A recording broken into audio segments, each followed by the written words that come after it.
Howdy, folks. Happy Tuesday. Happy post-trade deadline day. I'm sure we're going to be doing a little bit of a post-mortem on some of the teams that made moves and didn't make moves. But as usual, we'll start with a brief pre-show. Russ, go ahead. Brief. No, I want to say, the NFL Combine is interesting because I was listening to a reporter on the radio, and they don't get to see any action unless they get specifically invited to like a quarterback's viewing. All they get to do is interview. And I kind of think that stinks because at least with the NHL, we get to see what they're doing on the floor. We don't get to see the interviews, which is fine. I get that. And we get to interview the players. I don't understand why they can't get to see some of those guys. They show it on television. Like, I don't understand why the media isn't in on that. I thought that was odd. But I also want to say, if you ever want to hear the worst snake oil interviews from general managers of the NFL, then listen to the interview they give you before the Combine. Because, first of all, they all say they had a great season, even if they didn't. They all think their team is great, even if it isn't.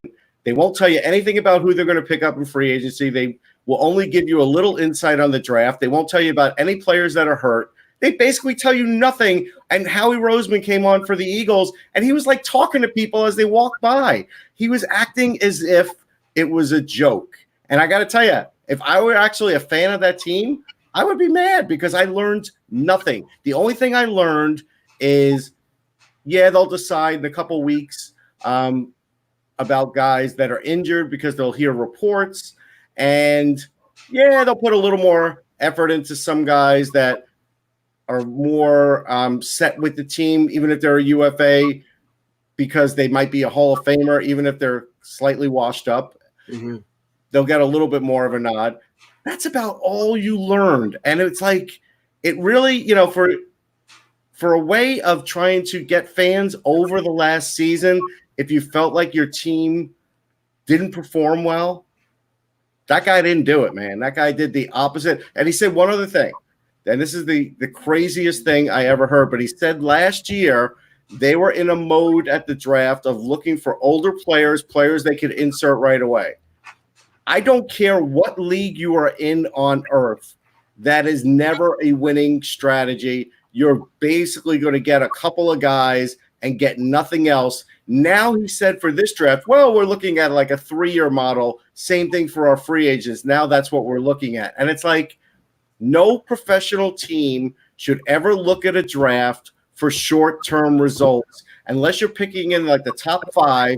And that even goes to the NFL too. And I can't believe the Eagles actually went into last year's draft looking for quick results for older players, thinking that they'll find those gems and they'll be playing for the Eagles and they'll just have a great season. Boy, that is a dumb plan. Well, I was skeptical, and if you remember, it was a couple years ago, 2 or 3 years ago, it might have been the draft in Buffalo. Yeah, I think it was the draft in Buffalo, where you started to see more of the 19-year-old draft pick, where it was a player who had passed through the draft once. And I remember like Toronto had a draft where they took like 3 or 4 overagers. And it's become more and more common over the last couple of years because, they're getting an extra look, an extra year of junior. They're 1 year closer. They're closer to being able to be inserted in the American Hockey League. And I'm like, okay, you may have more info on the player, but honestly, if a player has reached a certain level at age 17 or 18, I'd rather draft that guy than a 19-year-old, unless it's somebody who's a monster who's just a late developer. For the NHL's purposes, those are mostly to stock the AHL system and then hope, maybe one of them or 2 of them turns into an NHL player. But you're not doing that with short-term results saying, well, he's older, he's going to make it into the NHL. You're never going to do that. Right. That's what they were doing for the Eagles. Now, a perfect example from a couple of years ago, a guy they drafted, and we interviewed him last year before the Stadium Series in Lincoln Financial, was Jordan Mailata. He's a 6'8", 346-pound rugby player. Great guy. Right. Massive physique. He has never played a game for the Eagles. Not one minute of one game.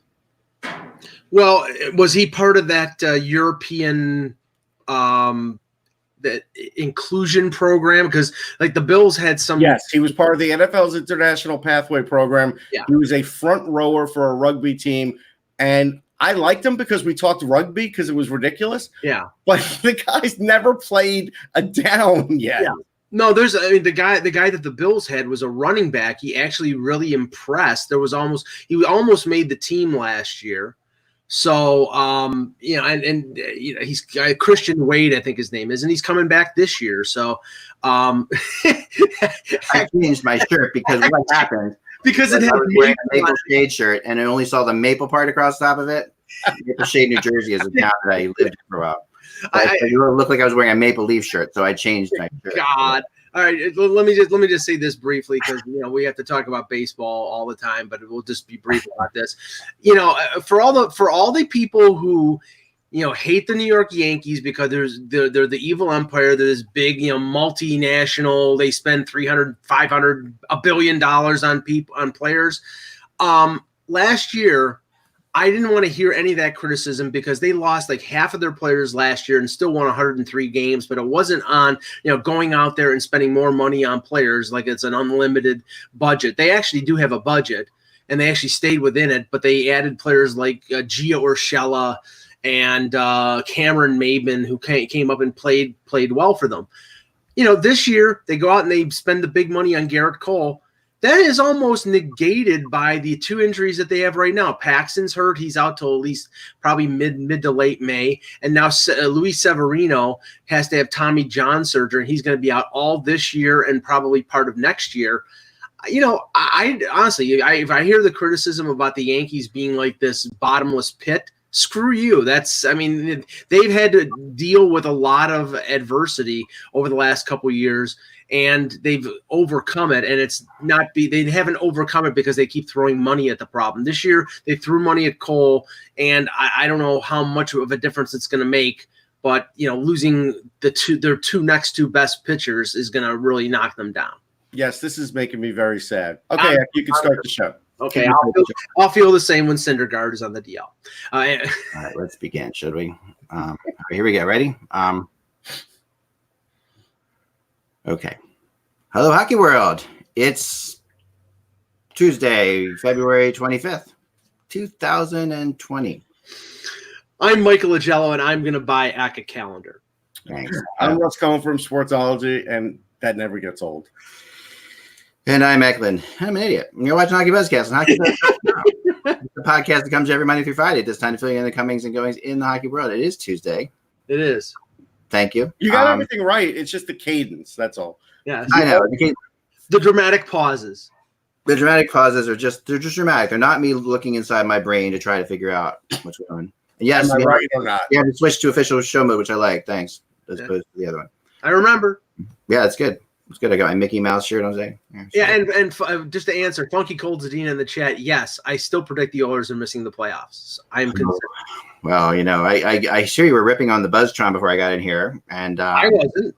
No, okay, all right, because I'm going to throw out some stats, not today, but eventually, because we went through and I don't know what this is a question for those in the chat room or you guys, like, what are the sites that you use to predict, your team's likeliness of making the playoffs? Like, what are the ones I like?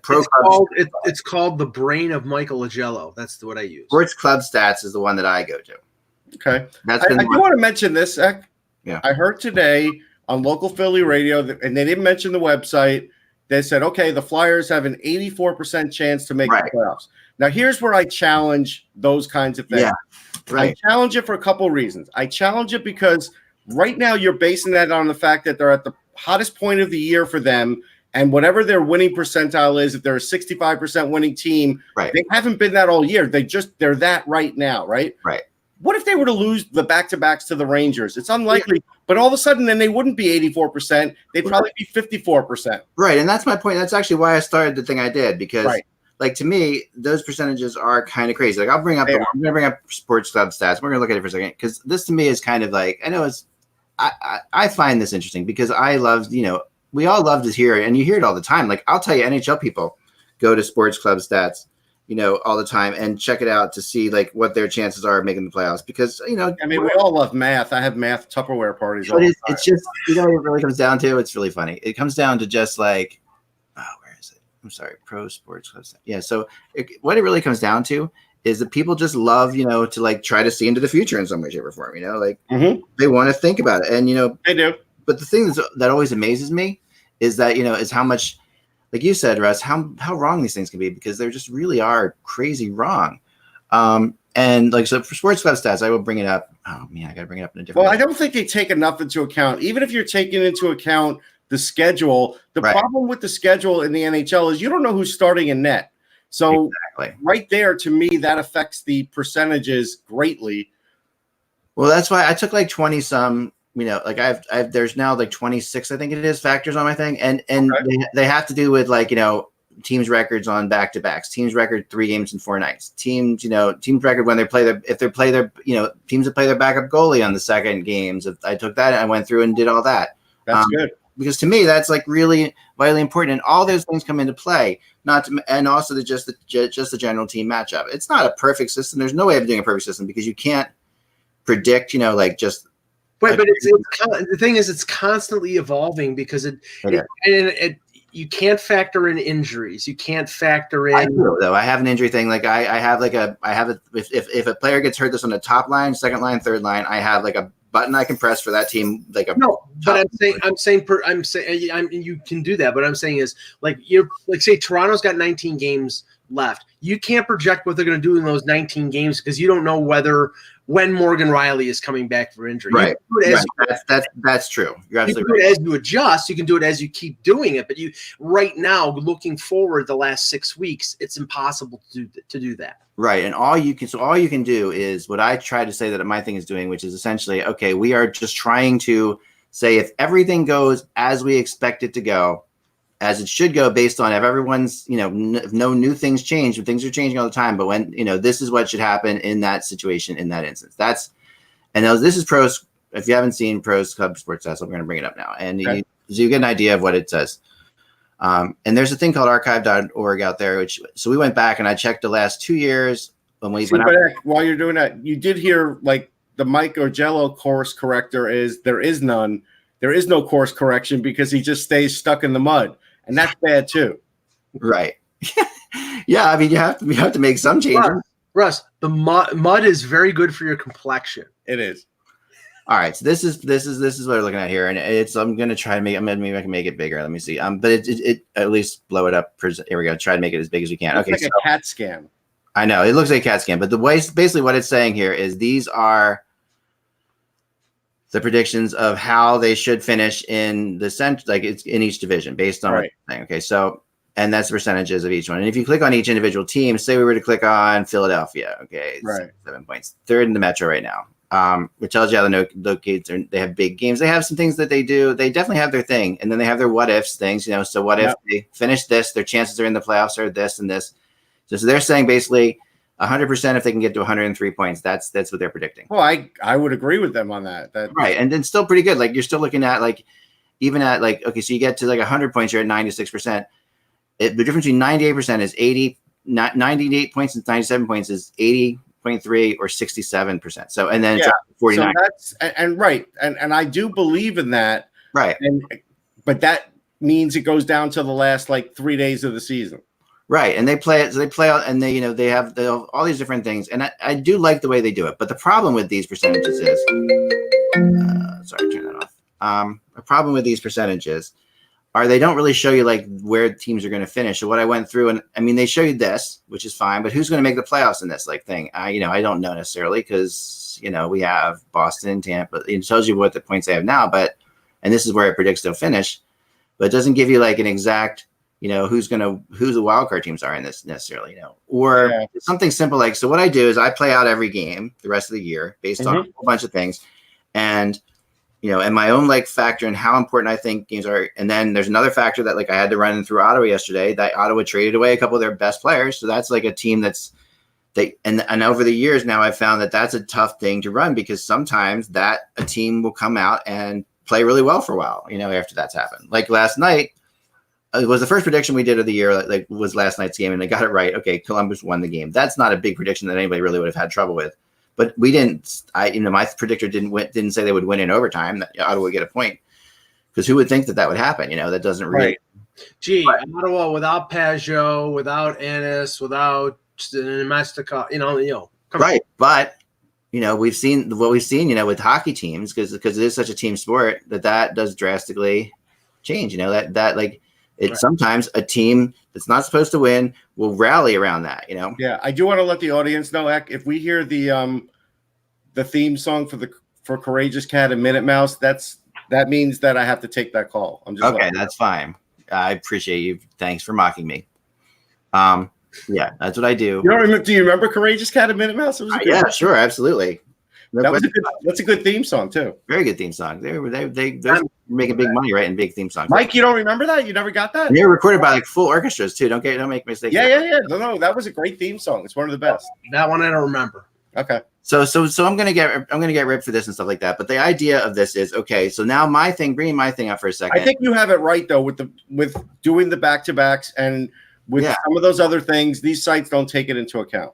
They really don't. And to me, I look at it like, okay, we know hockey. Let's say there are some weird things about hockey. Hockey's got a weird thing to it. So I'm going to show you now. I'm going to bring up this other thing that's going to show you exactly. Okay, let's see if this works here. And where mine is right now. So, it's different, of course, than theirs is, but it's a little bit more easier to read too. But I'll also show you the flaws with my thing, which are obvious. So let me bring this up here. So I'll stop sharing that screen, and I will start sharing this screen, and you'll see.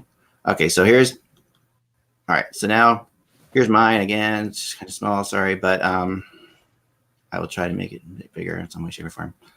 I can do that. So the idea here is, okay, so you're looking at the divisions now, and you're looking at obviously, how it has it playing out. Is it Pittsburgh's, finishes 112 points, Washington 110. The Islanders with 100, and then the Flyers with 102, but the ROW goes to the Islanders in that situation. So that's fair because that's realistic. Yeah, right. So there you have it. And then Tampa goes finishes 125 points. That's pretty darn good, right? That's like a serious thing, and that would be like rivaling last year. But the reality is, when you look at every game Tampa has left, they should win those games. Now they won't win all of them, right? But they should win those games. And the really fascinating thing about this is so some people were mad at me because look at Vancouver fell off here to 83 points. Right? Yeah, that seems kind of crazy, right? And it happens sometimes. It does. I get it, and it might be wrong, 100%. And I want Vancouver to do really well, but they have a very tough schedule left. They have a lot of back-to-backs. They're in a spot where they're playing teams that they haven't had a great record for the last. I do the record over the last 3 years, and unfortunately, Vancouver hasn't been a great team. And Markstrom's hurt. Markstrom's hurt, an injury, like a first-line injury player. That's a big deal. That's a big deal. When he comes back and playing again and looks okay, then you'll see that come up drastically. So this is the idea of it is really when you look at what should happen. Nashville and Winnipeg, there's a pretty big gap here between Winnipeg and Chicago. There actually is a pretty good sized gap that the top 8 in the Western Conference should be these 8 if everything goes as it's going right now or as planned. Right. Edmonton should finish here with 93 points. That's not a lot of points, I do think it's odd that Arizona falls off that much. I don't see that happening. Right. Yeah, but they're playing horrible right now, right? And that's another thing my thing takes into account. It looks at your record in the last 10 games also, so that plays into it. But that can improve. Like if they win 2 or 3 games in a row, the record in the last 10 games improves. So then, right, it's hard. It's hard to and so what? The problem with this whole thing is it has to project out from some point, like Mike is saying. So you're projecting out from this point now, and for everything the rest of the year. And yeah, Arizona is going to get better, and they're going to improve. But if they especially if Kemper comes back, right? And if Kemper comes back too, but if they keep playing like they're playing now, this is where they're going to end up, which makes sense, because they are playing horribly right now, and they didn't do anything on trade deadline. They didn't add anything. They didn't add any players. That also some of the players get a little bit of a boost from that. Although I'm tended, I don't make it as big a boost as I think we make trade deadline into be this giant Butch Goring all the time, and it's just really not. Well, we have to say though, yesterday there were 32 trades. It was up by 12 from last. 32 trades just yesterday. That doesn't even include the trades that happened before that. I thought it was really entertaining. I didn't care. It was at a pretty decent pace. Yeah. Chuck Fletcher said, there wasn't a high end, whatever. I don't care that it wasn't high end. I cared that actually a lot of teams were involved. Some shouldn't have been, like Buffalo. but right. But I do care that a lot of teams were involved. It made it more interesting. I think viewers liked it better. Right. That's true. I think that. No, I thought it was a really, and the fact it started so early. I mean, it was actually paced pretty well. Yeah. Where it wasn't like everything was happening between 2 and 3. It kind of almost ran out of steam at 2 o'clock. I felt like, except for like the Parise thing they were trying to get done, but it was going really strong. It wasn't like there were a whole lot of like major players trading places at all, obviously, right. But there weren't a whole lot of major players available, and I think that what you saw is a lot of teams that feel like, I think what St. Louis did last year plays into that as well. Like that they had the luck that they had. People are thinking that anybody can win this thing, so they think they're still in it, and that's why a team like Buffalo says, okay, we're playing really well right now. Well, see, okay, I have a little bit of info on this because the Buffalo situation was unique, and from what I've heard, essentially Botterill they were lateral moves. He added an expiring contract in Simmons. He traded one in Sherry. He exchanged Cahoon for Rodriguez. Rodriguez is an RFA after this year. Cahoon is on the last year of his ELC. So it was basically a little in, a little out. From what I've heard, Botterill basically has been told, you got to either get really close or make the playoffs. Make March meaningful. Have meaningful games in March. And if you don't, you're toast. And I think if his moves reflect that. Now, do I think that the moves that he made were right for the team? No, I think he should have sold. He had 7 UFAs. Now he's going to lose 4 or 5 of them. It may not be him.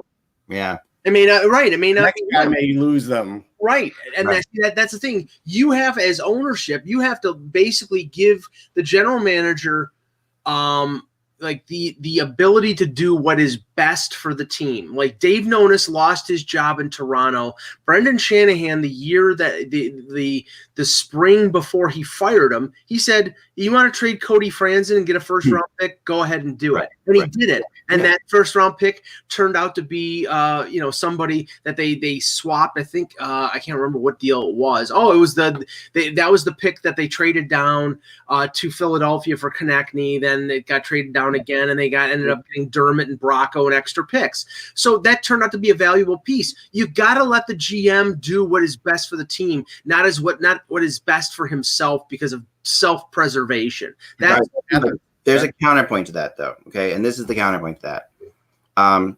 If ever like this is gonna sound like a little bit strange, for example. Okay, but I've had a son who's been going through pain issues and different kinds of things, and we've had a lot of moments when he feels like he's getting better, and then he falls back. He feels like he's getting better, and then he falls back. And more than like the pain itself is that stop and start thing can make a person crazy. Like it's really hard to like mentally stay strong when you do that. And I'm going to now tie that to like what the Sabres as a team have done over the last several years. They've looked like they're better and then they fall back. They look like they're better and then they fall back. And I think what he's doing yesterday, and I would have done the same thing, I might have even been a little more aggressive, is saying, okay, we're rewarding the fact that we're doing better right now. And we're going to keep in that room, even though, okay, that future draft pick, you definitely, take a step back a couple years from now or whatever, when you lose, whatever you lose.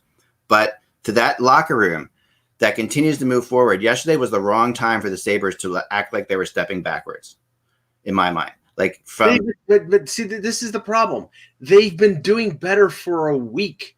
It doesn't matter. Yeah, but it does. I mean, I'm telling you right now, the perception in Buffalo is, the fans wanted them to trade players. You know what? Honestly, this is the thing about that. Okay, yeah, we've had this discussion how many times with Tank Nation or whatever. Well, this isn't Tank Nation. The fans who are vocal, the fans on Twitter, the fans who are like going to be out there are definitely going to say, yeah, we want them to like the really smart, like call themselves smart hockey fans or whatever, and they are usually really smart hockey fans. No, that what you're saying, Mike, what you're saying logically does make 100% sense. Like, there's no two ways about that, right?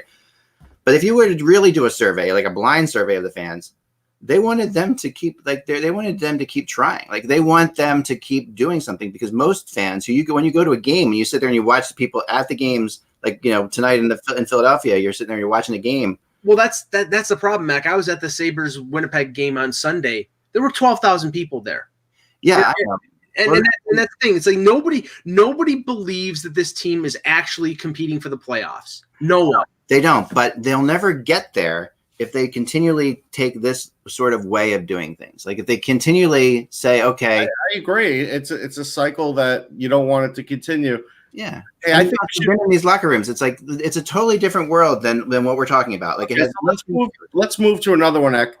I asked around yesterday what the deal was with Carolina, and what they were telling people is they don't think the goalie injuries are severe. So then my issue is they went out and got Vatanen and they got Shea. To me, they should have gotten just one of them and a goalie, and they didn't do it. Now the question is, and Trocheck. They made Trocheck getting him is fine. They made 3 big deals and they didn't get a goal. No, I know, but getting Trocheck was fine. That I have no issue with that. But Eck, we have seen teams bolster defense before with subpar goaltending, and it doesn't get you far. And I don't understand how they could think with the team they have, which may be the best defense in the Metro now. It probably is, how they're getting to the Stanley Cup. Yeah. Because they're going to have to block every shot. They're going to have to stop every lane. And at some point, their guys are going to get wiped out from that. Mm-hmm. Do they really think that their goaltending is good enough? They can't think that, can they? No. And and they tried. They actually, I got from a very good source that they called the Flyers about Brian Elliott. All right. Okay. Now, and, so they were, so to me, and so they're looking for cheaper options. But they're not looking. No, to me, that's actually, that's almost more expensive because Elliott's had a pretty, Elliott's on a team. Like, why do they think the Flyers in the playoff race? I don't know, because if you would have asked anybody who's near the team who covers it, we'd all say he's not going anywhere. No, that's insane. I mean, Carter Hart just got injured. He's just coming off a thing. I mean, Elliott was used to keep them going for a little bit there. He's like the perfect backup goalie. Elliott really is one of the best. I can tell you that Hurricanes fans are confused right now. And they should be, because I agree that Shea trade is what got me, because the first round draft pick is why they didn't, we talked about this, why they didn't get Robin Leonard, because they weren't willing to give up a first round draft pick. I get, that, in the right world, that, okay, Shea is going to be there for a couple of years, he's and all stuff, and Leonard's a rental. But the bottom line is, you're riding a wave.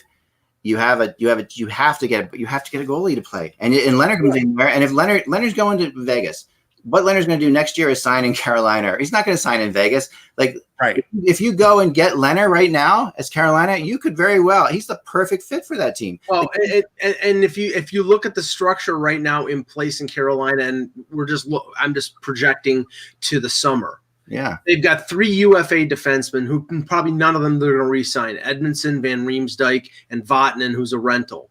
Maybe Van Vatanen, but the Van Riemsdyk, is he going to get a better offer?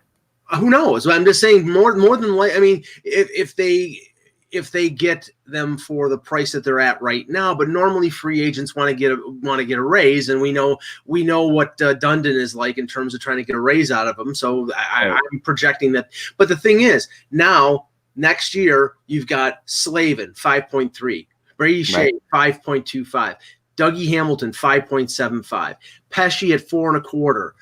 Hayden Fleury, $850,000, and Gardner at 4.05. So you're spending right now over $26 million on defense. That's as bad as Toronto spending $40 million on their top forwards. It probably means that a guy like Gardner is going to get traded in the summer because they can't afford. I think that's what will happen. Here's a fun wrinkle too, Eck, about the Shea trade. So we don't know who's going to come in higher than the other, but they have a Leafs first-round pick, and they have their own first-round pick. Right. They both could make the playoffs. They both could miss the playoffs.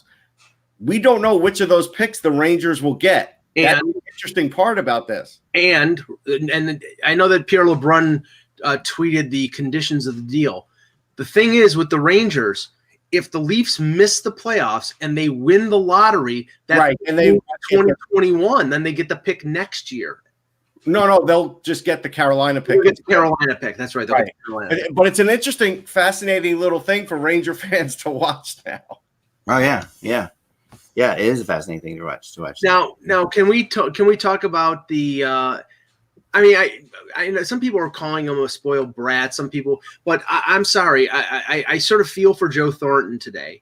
Now, maybe he's a little bit to blame because he limited the window of the teams that he would be willing to go to. And apparently the 3 or 4 teams that he was interested in going to, none of them really wanted him before the deadline. And maybe he should have expanded that list, but he wanted to go to a contender to try to win a Stanley Cup like Patrick Marleau did by going to Pittsburgh.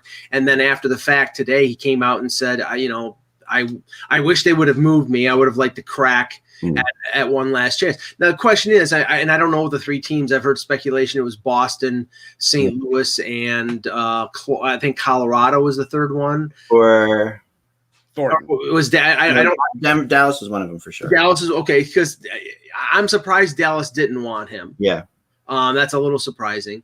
I can understand why, and I'm not throwing slings and arrows at Toronto, but Toronto probably dropped out of it once they realized that they were in the position that they were, and he probably wouldn't have wanted to go to Toronto because they're not a realistic Stanley Cup contender. But Boston, St. Louis, I mean, they didn't need him. It's like he probably had to open it up to a wider net to be able to get to a team that he thought he had a chance to win. And in the end, he's at fault because is that better? Is going to the Islanders, who I think are a long shot, is going to the Islanders better than sitting in San Jose and laying on the beach? I don't know. We're going to probably ask Joe tonight, unless he hides, which I don't think he will. Don't hide.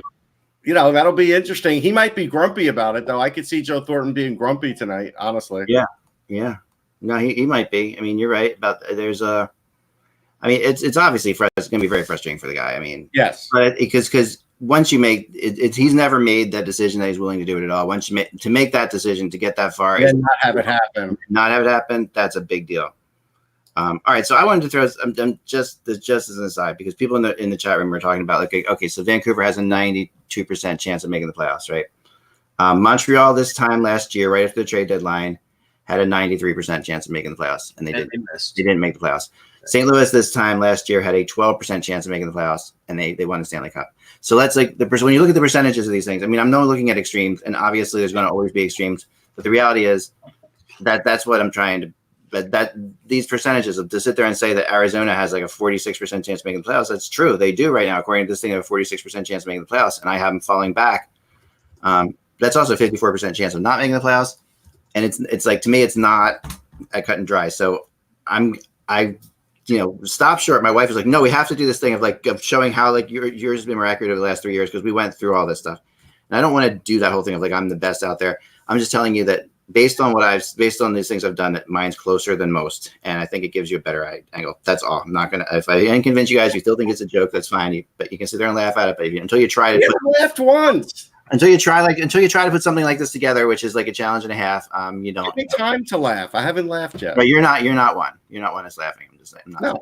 And neither are you, Mike. I'm just saying that people in chat are like, oh, this is ridiculous and like that. It is not perfect, but it gives us some. No, but I like I said, I like some of the other things you have, because when I heard 84% today, it just a bell went off my head and said, Flyers aren't 84%. Maybe they're 65%, maybe, and that's fine.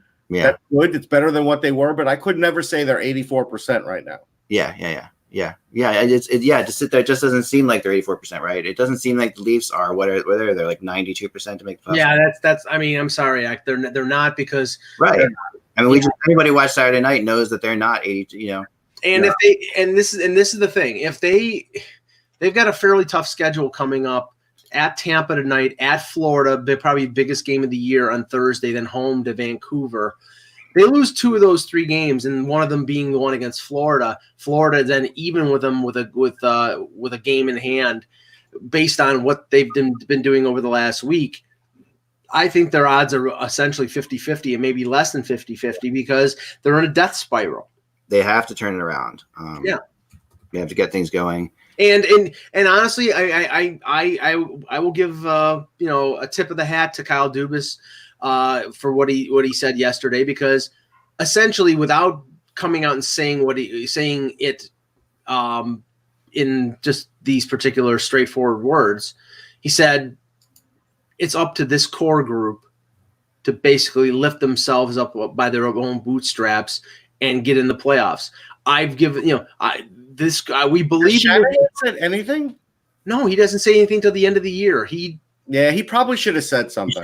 Something. No, at the end of the year he will. No, you know what? I'm a Leafs fan. That's a little different. I think after Dubas spoke, he should have said something. Yeah, no, I mean, that's not what he does. That's not what he has been doing. He'll talk at the end of the season, presser, but that's not. You might be able to determine for yourself what it is that you do, because it's like, I don't predict any Flyers trades. That's good. Well, the MLS and he gave him a 4-year contract extension, so they don't have a problem with it. So, but and he's given control of this team to Dubas, and I mean we shouldn't. No offense to MLSE, we shouldn't count that as that's a good thing, because they've done a lot of bad contracts too. So I think for him, for his job, I really do think he should have come out and said something. And I'm really surprised he didn't. You let your GM speak. That's fine. He did. But then I also think he should have come out and challenged the players. I think he should have come out and said, you know what? I'm in Kyle's corner here, and I'm really disappointed in this group. And if this group doesn't do anything in the next 2 weeks, they're going to lose their jobs. That's what he should have said. I think he did that behind the scenes. But he should have said. He doesn't. He doesn't have to. No, he doesn't have to. No, but I'm telling you, I think I feel better if he did. I saw Shanahan walking through the Leaf locker room on Saturday. With not a very happy look on his face. He went into the back room purportedly either to talk to Dubas or to talk to the players. I'm sure that he has communicated his disdain for the way this team has been playing to the players at some point over the last few weeks. Does he have to go out and do that and say that to the media? At the end of the year, he will. I really don't have a problem with that. Well, listen, we know Shanahan. I've known Shanahan forever since like the first original season, lost lockout. He's an incredibly fiery person. So we know that behind the scenes, he's freaking out and yelling at people. Right. And from based on what Dubas said, is that they're accountable. We've put this team together. We think this team is good enough. They're not playing good enough. They're playing Jekyll and Hyde, as he called them. And he says, we expect more. And if they don't, do that and we miss the playoffs, then there's going to be a reevaluation. And I'll tell you, a reevaluation will mean. No, but that's where I think Shanahan should double down and basically say jobs will be lost if we don't see improvement here right away. Because again, just hold on. For a Leafs fan to watch this season go down the tubes the way they are, nothing Shanahan says at the end of the year is going to make them feel better. Nothing. No. You're right. This isn't the kind of team that you can the years of there's going to be pain and all that stuff. You took those mulligans already, they already did that. They don't want to do that. That was Babcock. That was not. But it's Shanahan, and that was Shanahan. That was Shanahan telling Babcock. That's actually definitely Shanahan telling Babcock to say that, because that's not something Babcock would have ever said. Right. I didn't think. At the time, that seemed completely out of character for Babcock. They're paying him a lot of money to say that kind of thing. When Shanahan will weigh in will be at the end of the season, when the final determination has been made, whether they make the playoffs or miss the playoffs, what they do in the playoffs. That is when Shanahan will speak. And I honestly, I do not think at this point there's going to be anything other than I fully support Kyle Dubas. Now, everybody knows he supports Dubas. Dubas's job is not in trouble. Everybody knows this is on the players, but I'm telling you right now, the players are getting off easy here. And that's the way the fans probably see it too. Well, I mean, the fans see it that way, but I don't think that Shanahan has not communicated his dislike. No, I agree. I think he has. Yeah, I think that's you try telling a fan that. Right. But what they're hoping for is they have a good final 19 games and they make the playoffs. I mean, nobody in their right mind thinks that they're going to. If anybody in the chat room thinks the Leafs are going to have a good last 19 games, let us know, because I'd be surprised, honestly. Yeah, nobody in their right mind thinks that they're going to beat Boston or beat Tampa in the first round, or if they are a wild card, beat Pittsburgh or Washington. So, I mean, I've already essentially not written off the season, but I know. Based on their inconsistency, anything can happen. They play Washington and Ovechkin breaks his leg, then they have a chance to beat Washington. But that all things being equal, they're gonna either miss the playoffs or lose in the first round. That's the realism of it. And if they miss the playoffs, I think that's gonna empower Dubas even more to make some changes with this roster. But we'll wait until the end of the season to talk about that. Yeah. No, I totally agree. I really want to see. I don't know. This week is crucial, and if we see more of the same kind of stuff out of Toronto this week of the lack of effort and anything like that this week, but then something's got to give. I mean, and there's nothing you can do now, but at the same time, someone's got to step up, and I'm really disappointed. I'll tell you, the guy I'm most disappointed in that team is honestly John Tavares, to be honest, because to me, like if you're John Tavares, you're getting all that money, you're a captain, you're a veteran. Mm-hmm. This cannot happen. Like you cannot let I've seen guys like somebody like John Tavares. If I was to say the Leafs are struggling, Tavares wasn't on that team, I would have said Tavares should be on that team. He goes on that team, they'll be better. He'll actually roll heads because I've seen him roll heads in the Islanders locker rooms, and I've seen what he can do. And yeah, but he's not showing up as a leader to me. Like this is the problem. You cannot go in front of the Toronto media and the Toronto media. Stop being afraid of them. It's a reality. They're terrified of them, and they don't have to be. They can't kill them. They're not going to hurt them. Wait. They are going to say bad things about them, and that's all right. Wait a second. Oh, please! They blew up Salute-gate into a fucking insurrection. We get that, but let them. What we're saying, you don't think I don't? I mean, look what I would deal with on day-to-day basis. I mean, like I get gripped left and right. Who cares? I know it's going to happen. It's part of what comes with the job, you know. But part of it in Toronto is to manage the blowback. It has to be. Okay, let me ask you this. That to me is the essence. I'm sorry, Russ. That is the essence of what's wrong. That is the complete dysfunction of this family. Right. Let me ask you this, Mike. Do you think if this were, I don't know, like sorry for the F-bomb there, but if this were the 90s and Mark Messier was on the Leafs, do you think he'd be afraid to speak up right now when guys are shrinking? No. He would come out to the media and tell them what's what and put guys on notice. Nobody on the Leafs does that to the other teammates. Nobody. Well, we don't know that. They just kind of do. There's the only one who's been doing it to any consistent degree has been Jake Muzzin, and that's crazy. But I mean, Jake Muzzin's an okay player. Tavares in the locker room. Yeah, but you know the way hockey teams work. It's got to come from your top guys. It has to come from Matthews and Tavares. Matthews is younger. It's got to come from freaking Tavares. It could have come from before, like when you had, like another veteran, and Muzzin's not a veteran. He's just not a veteran. Here's the narrative. All right, here's the narrative. He's a veteran with a cup ring. Yeah, here's the narrative you don't want, and it's going around right now. In his room. The narrative you have that you don't want is they have a bunch of young guys that are all paid already, and they don't have the motivation that they should. And somebody should be bucking that right now, or it will get worse. What I'm saying is, I agree with that, but what I'm saying is how they are addressing it is internally, not going up in front of 20 people in the Toronto media and saying my teammates are laying the sword down. That doesn't do anything other than just start a media stroke. No, you'd be surprised. It does do something. It actually does. And in Toronto, I know there's a history there. This is part of the dysfunction of Toronto. But in other towns, I've seen it work. I've seen it actually be effective, and I've seen it. I mean, it can work, Mike. And it's like, since I'm a member of that media group, we'll just say this: a coach who won a Stanley Cup talked to the media after a loss and said his goaltender was just okay, and it was like he called his mother a prostitute because they are.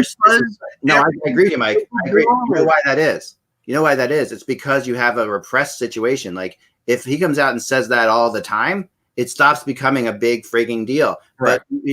But they've been so scared and so afraid of insulting like the Simmons and those guys of the world, who are going to take them to task, or Howard Berger, or anybody, or the Michael Jellos, who are going to take them to task, that they're so afraid of these people going on and saying bad things about them in the public that they've said nothing, to the point where if they say the smallest thing, everybody's going to jump all over it.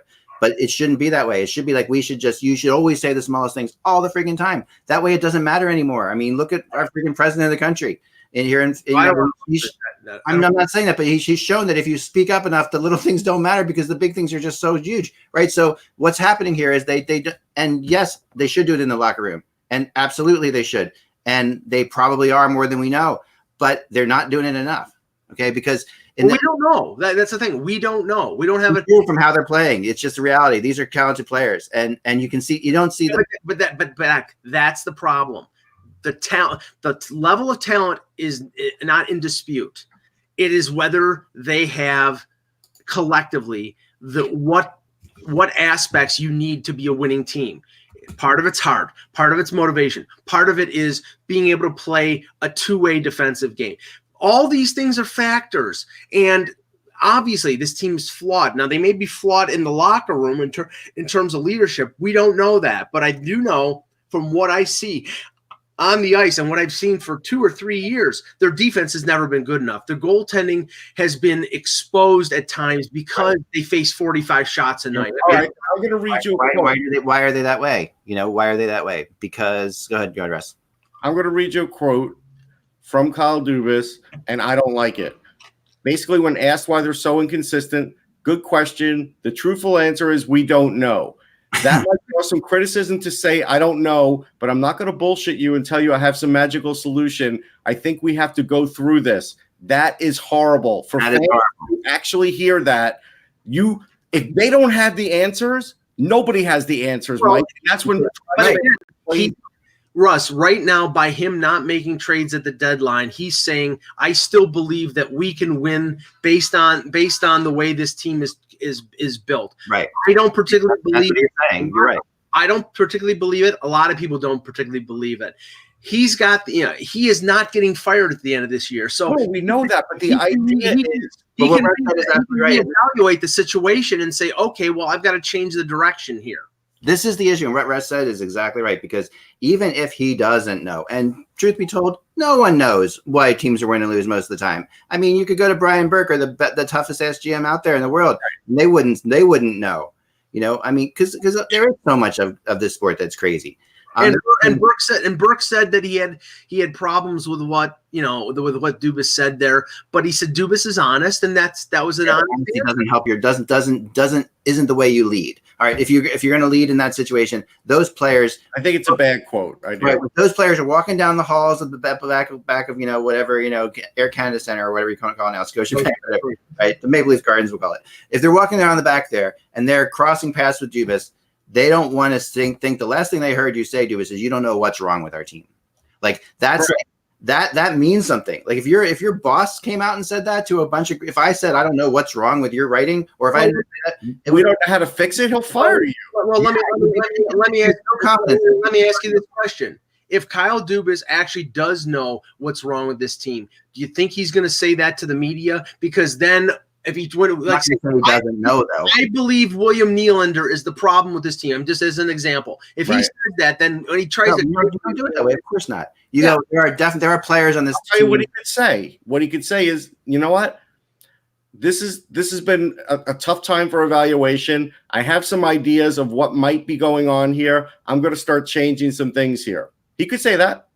Yeah, but you know what? He's not changing anything. He doesn't want to right now, Russ, because the deadline is passed, and in between now and like May and June, when trades and stuff can be made, he's really stuck. So 48 hours between the end of that Saturday night game. Hold on. So you're basically saying there's nothing you could do with this team to change it or make it better based on the players they have in the NHL and the Marlies. I say baloney. Yeah, that's insane. If the change is going to come, it's going to come from these players playing the way they should. Why can't you bench anybody? Why can't you change lines? Well, Sheldon Keefe benched Matthews, Marner, Nylander, and Tavares the last 5 minutes of that game on Saturday night. Nobody noticed like 10 minutes in a row, though. I mean, that was the thing. Marner played so much in the first half of that third period, I thought they were going to kill him. And they on the TV they said, they're benching. He was out every other shift, and when he was benched the rest of the way, I was thinking maybe is he sending a message or is he just dead? Like is Martin Martin message? I do. I think it was a message because they all those young players who want to be out there all the time. But the issue is when you have a coach like they lost the coach that was the jerk, and they got the nice coach, right? When you get the nice coach, you got it. You I don't know if he's the nice coach. No, I don't think Sheldon Keefe is the nice coach. No, he's not. But he's not Babcock. I just think. Well, this is the problem. I just think Babcock alienated the players after 4 years of him, knocking them into the ground. I think I know why. And I don't mean to be on Babcock's side, but when you look at how they play right now, like part of you is not part of you saying Babcock was he knew what was going on here or couldn't. The reason Babcock was fired was because these players tuned him out. Yeah. And because of 4 years of constant, harping and bashing. They were looking for a new voice. Now they got a new voice. Now what I think they realize is that this team is flawed. And they have to make the changes that, some of them, which I've been talking about for 3 years. They need to make those changes. They do, and they need to make them. They need to make them realistically, and they need to make them without fear of what the media is going to say about it when they make them. Well, I don't issue. Like they won't make. I don't think Dubas has any fear. He basically says, if I'm going to do what I want, I'm going to do what I think is best, and if it doesn't work out, then I'm gambling. I'm betting my job on it. So, and that is what he should say, and that is what he should do, but he has not. And he did say that yesterday. Okay, so here's an example, Mike. He could bring up Jeremy Bracco or somebody else. Jeremy Bracco's on indefinite leave. I know. I'm just giving you an example. Or anybody else. That's why I said, or anybody else. And sit Kapanen. And then when the media says, why are you sitting Kapanen? Because he's not playing well. He has 4 points in his last 14 games. We're looking for a change here. Will Kapanen, then the media goes, will Kapanen get back in? And the answer is yes. But right now we have to get results. We don't like the way we're playing. There are things you can do. They're not doing them. And they did that when they scratched him for a game because he was late for a practice, and then he played one of the best. They're not rewarding anybody in their system. They're only calling them up when there's severe injuries. They're not calling up somebody when they're playing well and letting them take a spot of a guy who is wasting time and doing nothing for weeks on end. Yeah. I mean, this comment made sense. I mean, and I put it, if Martin and Tavares were never paid, they could have better D. And of course, that's obvious. But here's the thing about that. They're overpaid because the money was there because there was no money being spent on D. Right. And the reality is, like, if you had already spent more money on D, they wouldn't have been able to give Martin, and Martin wouldn't be able to argue for that. Right. So the solution there is in the summer. You're not going to be able to get full value for and you don't want to trade the talent that you have, like Marner, Matthews, and Tavares, who are central players, who are core players. You do want to trade the guy who is a complementary player coming off his career year. That would be William Nylander. And he's making $7 million, and that is what a good defenseman costs. Yeah, no, I think I agree with you, Mike. But what you have to also be realistic about what you're going to get for Nylander or Kapanen or any player like that. Like, if you get first round picks, if you get prospects, it's a question of moving out the salary to be able to pay somebody else. All right, so let me ask you this question, Mike. Why can't Agostino or Nick Petan come back up and give it a go? Nick Petan has proved over a number of opportunities that he's not an NHL player. With this coach? No, I mean, I'm saying since he's the last coach. Yeah, well, he was up once or twice with Keefe, and he really didn't do anything in a couple. Okay, what about Agostino? But Agostino will only be a fourth line guy. But maybe that fourth liner comes up and he sparks them. I would rather have anybody on that fourth line instead of Freddie Gauthier. And you've covered that, Marner. You've covered that Marley's team, Mike. Who are the leaders down there? Like, who's the leader down there? Most of the leaders are up on the Leafs now. That's the problem. I mean, Agostino has had NHL experience. Right. There's nothing that would hurt them to bring him up for a week and see if he can give you some offense. Most of the players who won the Calder Cup in 2018 are either up with the team or were used in trades. They traded Trevor Moore. Dmytro Timashov just got claimed on waivers from Detroit. Most of these guys are either up on the team or are someplace else. Okay, but hold on. So Korshkov is one of their prized guys. And he came up for a couple games, scored a goal, and then they sent him back down when somebody. Why? Because somebody came off the injured list. Okay, why not bring him back up then? Now they only have 2 call-ups the rest of the year. Yeah. They only have 4 call-ups after the. I mean, that is I mean, the reality is here, like, and I'm sorry, this is Leaf centric. This actually goes like to a lot of teams. It's not just Maple Leafs. This whole point of like the GM can say and what you should do and how you should handle it. Correct. It's more like we're using the Leafs because Leafs are like this perfect example of this to the extreme right now. This is happening on other teams too, just not to the same extent. If Flatter Fan 16 completely misses the point, he says Nylander is not bringing back the great D that Mike thinks. I'm not saying they would trade Nylander directly for the defense. Right. I'm saying they would trade him to move out his $7 million salary, and they would get a first-round pick and probably a really good prospect, and then use that money to go out and trade for a defenseman or use the package that they get. Right. You know, they could be in on Alex Pietrangelo if he decides to go to free agency. Right. And that is the way they have to do it at this point, Mike. You're right, because, I mean, they're not going to, we were jokingly say the other day, a Kapanen for Provorov trade. That's not going to happen. That's expensive, and it's not even going to be like Kapanen for Sanheim or something like that. It's not even going to. It's just the deep value of defense, value of offense. They need to explore it. There's not a whole lot of great UFA defensemen coming out next year. If you're talking about like Minnesota, who's looking for speedy scoring guys, trading Nylander in a deal. Minnesota was in on Nylander before, so Minnesota likes Nylander or Brodin. Okay, right. So all that said, and that's fine, but of course they're not going to say any of this because they won't. And I'm not saying that any other team would, but other teams are better at it than not saying things than they are. But they don't have the challenges that the Leafs do in terms of the media. No, and that is completely unacceptable to me. It's a factor, Act. It's just I'm telling you. I'm not saying it's not a factor, but if you're getting paid to be a professional NHL GM or whatever in Toronto, that is just built in. I mean, that's part of that's the reality of your situation. All right, so I've got another one. So yesterday, David Poyle took the stand. Oh, I'm sorry. Media and said, as they say in GM 101, sometimes the best trades are the ones you don't make. Right. Do you think that's what his fans wanted to hear? I don't think so. No, but with the Predators, okay. At least we can sit there and Poyle has not been shy. Like you got to go back. Oh, he's not been shy. Poyle has made some of the biggest, craziest trades of the last 3 or 4 years. So like when Poyle says something like that, I believe it with him because their fans are at the last are on the edge too. They are on the edge, but the fans also trust him because he has done a lot, and and he's made some bad signings. I mean, like to me, I never understood. I was not a Johansson guy. I wasn't, but. That they traded one of the best defensemen in the league for him. They've made some bad moves, but they have not been shy about making moves. But the idea is, why not try and trade Granlund? Even if you don't think you're getting the best return, they do need a change in that locker room. We all agreed on that, and that's why they made the coaching change. Yeah, I don't think that's out of a playoff spot. That's why. Yeah. For Nashville, it's really important to make the playoffs. Okay, so they are. Yeah, they need that money to make the playoffs. This is not a giant arena. There's not a great executive suites in there. Nashville's the arena is the press box is in the stands for that. This is an older arena built older. It's not super old, but it's built there a while. Right. One of the people in the chat room said something that's really interesting, and I heard this. Well, hold on, no, wait. I'm not letting you off that easy because when I look at Granlund.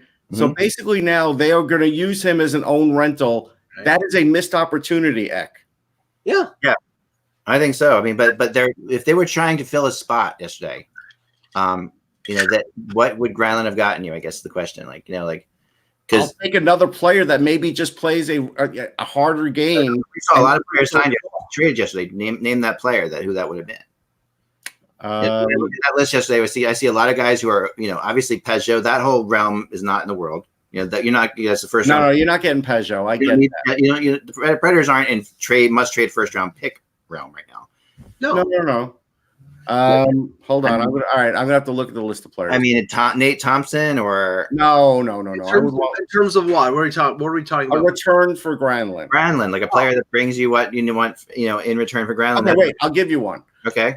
I would have traded him maybe to Ottawa and gotten Tyler Innes. If it cost me like a 4th round pick or a 3rd round pick, I'll do it. Yeah. No, I would have liked that too. And I was okay. I'm not. And that would open up Granlund because Granlund was making over $5 million. That would open up $5 million in cap space for them to go out and add a rental.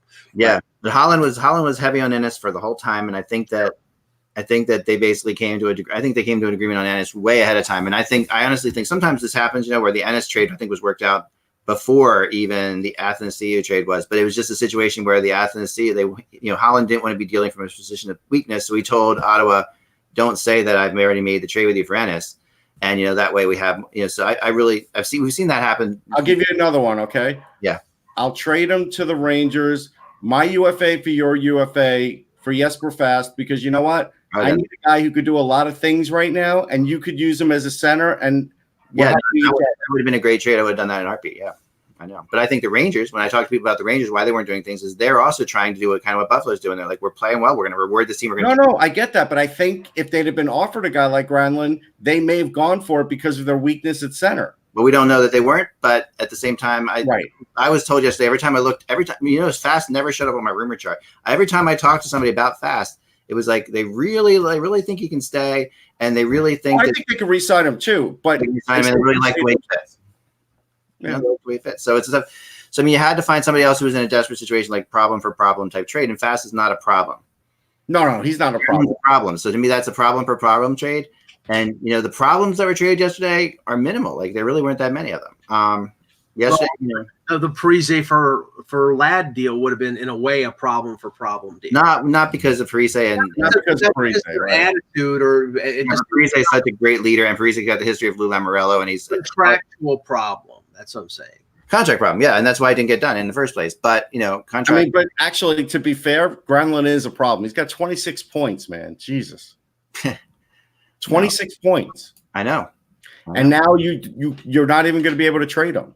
No, it is pretty crazy, and I don't know why they couldn't get that done. I don't know, and I will try to find out why they didn't. And I'm not trying to be harsh. I'm just saying he's the one guy I looked at that said, I get he's got 15 goals, but I'm pretty sure you could get somebody else that might change things a little bit. Yeah, and maybe more helpful for the team than worrying about the 15 goals. And to make Mike's point for him a little bit, the idea here is that Poyle, when he goes to do a press conference in Nashville after the trade deadline, is a lot different than Dubas doing a press conference in Toronto after the trade deadline, right? So he could be looser. Yeah, the few people that are covering the Predators are in tight, and no one is super tight with Poyle. Poyle kind of he kind of keeps himself separated from everybody.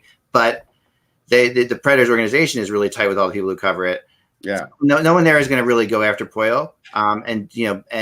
Do the same thing, and sometimes that's bad. I mean, for years I thought the San Jose Sharks were a bad team because they had a media that didn't care about them at all, and therefore had a fan base that didn't care that much because they just kind of accept the fact, this team's pretty good. We're going to go. They're going to make the playoffs. They're going to lose eventually, and the Sharks never were able to take that next step because no one was challenging them. And when someone did challenge them, as we saw, they got kicked out of the press box sometimes. Right. Just briefly, because we're coming up to the end here. It's very interesting the different perspectives. The Bruins and the Ducks made two trades.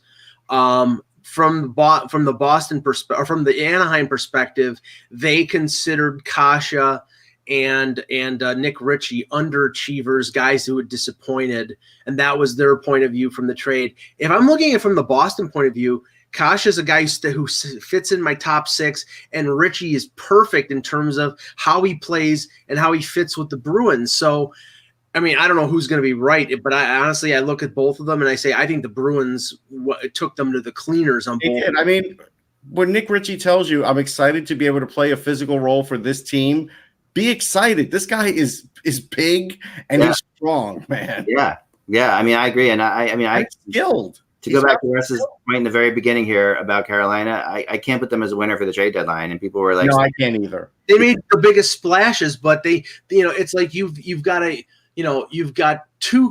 three cuts and you've got a bullet hole in your lung. Yeah. And you put Band-Aids on the three cuts and you didn't do anything about the bullet hole. So you're going to die of a collapsed lung. Right. I mean, come on. I remember way back when the Flyers had two goalies that were hurt right before the deadline, and they were a half decent team like this and they were competing, and the Flyers went out and got Bunny LaRocque like out of nowhere. And who was back from the original Six era, but somehow still playing at the very end of his career. And they did that just because, and the fans were like, okay, at least we got somebody with experience for the playoffs or whatever. There were guys out there to be had. Like Craig Anderson's had a good playoff career. Yeah. We talked about that, that doesn't make any sense that Craig Anderson, Unless, I mean, maybe he didn't. Maybe he wouldn't waive. Maybe he has a no trade clause. I don't know. I've been trying to find. It is possible he didn't want to go. It is trying possible. to find that out all day today. But the way he is, I would think he would be fired up about the possibility of doing it. Like most players, unless he's retiring, he's got a modified no trade, 10-team no trade list. Okay, so you would think that if you're going there with 2 goalies hurt to a team that's it's a pretty exciting team and has shown a lot of resilience and it's a good coach and a good fan base. Right now the fan base is it's a fun place to play hockey. At least people who play there don't hate it. So I think that the idea of he could go there. That's the fact that they didn't address that. They can't. They're a loser in the trade deadline. To me, I don't care what they did. I mean, they got a guy who's hurt in Vatanen. Who I've been saying he's not that hurt, which I don't think he is, but he's still that's. And they got Shea, who's good. But they gave a first-round draft pick for him, and then they got a guy from Florida.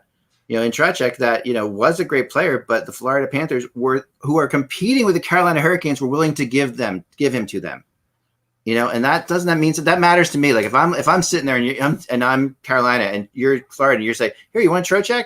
I'm like, whoa, wait, isn't he one of your better scorers? He didn't fit with. So they were, if they're willing to give him to you, you have to think twice about that. Like from what Trocheck's been meandering around, been very negative, been ever since he got hurt, and that they were thrilled to get that. It was like a subtraction, addition by subtraction thing. So that's what Carolina did yesterday. Well, okay, we should do the tankathon to end the show. Yeah, okay, we can do that. It's because I'm bringing it up real quick. We got it. I've got the drum roll set up here. Oh, nice. Okay, geez. I'm behind. Tankathon. Here we go. Okay. Yeah. By the way, I think TSN copied us. I saw that. They were doing the tankathon during the deadline show yesterday. They absolutely did. Those bastards. All right. Let's see. Those bastards. I know. Yeah. Here we Copyright infringement. No, I know. Tankathon, man. Don't feel good for those guys. They got a lot of airtime there. Yeah. That's a big. Everybody. Bet their traffic's crazy today. All right, ready? 1, 2, 3. Start drum roll, please. Of course, it doesn't go. Damn it, this stupid app. Simulating ladder, here it goes. The winner is New Jersey. New Jersey wins all the time with us. Oh, God. Arizona, the second pick. And this is kind of the worst case scenario for Ottawa in some ways here, right? Because Ottawa is Where did they have Carolina? Carolina. What their pick from Carolina? Well, that would be down here still because, not always pick Carolina. Is Toronto in the top 10 because that would mean they would have won the lottery? Nope. Okay. All right. Cool. All right, kids. That's all the time we have for today. Thanks for watching and talking. And I'm sorry we got off on one thing, but I think it's a friggin' important thing to get off on because it's making everybody insane. And hopefully they'll fix this in some way, shape, or form. Or if not, we'll talk about it again, which I can't imagine we won't. So remember, without the buzz, folks, it is just hockey. Enjoy the 13 games tonight.